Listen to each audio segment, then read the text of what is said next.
Hey everyone, so welcome to my channel. So first part में हमने पढ़ा था सिम्स टेक्निक के बारे में। तो फर्स्ट पार्ट में हमने ये सब पढ़ा था, इवैल्यूएशन ऑफ स्पटरिंग यील्ड। यहाँ तक पढ़ा था हमने।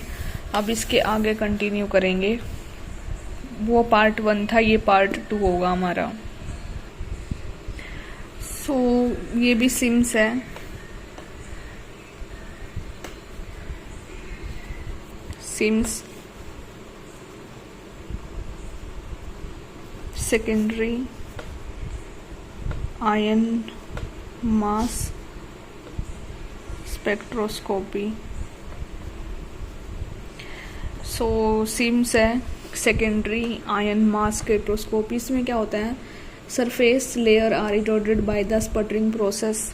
तो मैंने बताया कि जैसे कि मैं लास्ट में बता चुकी हूँ कि फॉर एग्जांपल ये हमारे पास मटेरियल है, और अगर हम इसकी सरफेस लेयर की बात करें, ये हमारी सरफेस लेयर है, ठीक है। ये हमारी सरफेस लेयर होगी। अब हम इसकी सरफेस लेयर की बात करें तो सिर्फ ये बोल रहा है कि surface layers are eroded by the sputtering process, कि स्पटरिंग प्रोसेस से जो सरफेस लेयर है वो इरोड हो जाती है, मतलब कि डैमेज हो जाती है। And hence the relative abundance of the sputtered species provided direct measure of the composition of the layer that has been removed. तो मतलब जब स्पटरिंग हो जाती है तो मतलब हमें वहाँ से डायरेक्ट मेजरमेंट पता चलती है, मतलब कि उसकी कंपोजिशन जो लेयर है, इसकी कंपोजिशन की डायरेक्ट मेजरमेंट, मतलब हमें इसकी लेयर से पता चलता है कि मतलब क्या रिमूव हो चुकी है, कितने पार्टिकल रिमूव हो चुके हैं। Sputtered species are emitted as neutrals in various excited state. तो मतलब जब कोई भी आयन बीम आती है और इससे टकराती है, फिर मतलब कि ये स्पटर हो जाता है। स्पटर होने के बाद क्या होता है, मतलब कि जो एटम है वो मतलब एमिट आउट हो जाते हैं। तो ये कह रहा है कि जो स्पटर्ड स्पीसीज है, जो स्पटर्ड प्रोसेस हो चुका है, are emitted as neutrals in various excited state. तो वो एज कैसे एमिट आउट होता है, वो न्यूट्रल, मतलब न्यूट्रल फॉर्म में एमिट आउट होता है, न्यूट्रल फॉर्म में in various excited state as ions both positive and negative. तो जो आयन है वो पॉजिटिव भी हो सकते हैं और नेगेटिव भी, सिंगली एंड मल्टीप्लाई, सिंगल भी हो सकते हैं एंड मल्टीपल, मतलब एक भी हो सकता है और बहुत सारे भी हो सकते हैं। Charged too and as cluster of particles. The ratio of ionized to neutral species from the same sample can be vary by orders of magnitude depending on the condition of the surface. One of the most commonly used sputtering techniques is the collection and analysis of the ionized species, the secondary ions.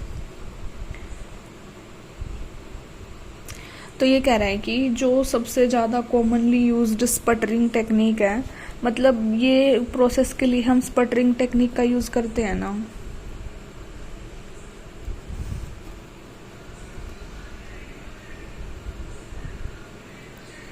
Sputtering technique का हम use करते हैं।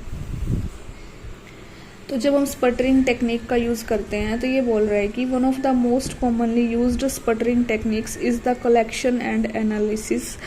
मतलब जो sputtering technique का जो main M है वो क्या है, is collection and analysis of the ionised species. जो हमारे पास आयनाइज्ड स्पीसीज होती हैं, ठीक है, उनको हम क्या करते हैं, मतलब कि उनको हम एनालाइज करते हैं।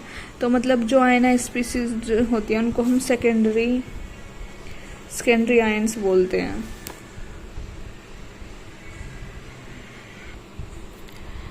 तो सेकंड थिंग क्या है सिम्स के बारे में। SIMS is an ion beam analysis technique. तो ये आयन बीम एनालिसिस टेक्निक है, useful for characterising the top few micrometres of samples. तो मतलब यहाँ से ये किसके लिए मतलब यूजफुल है, characterising the top few micrometres of samples.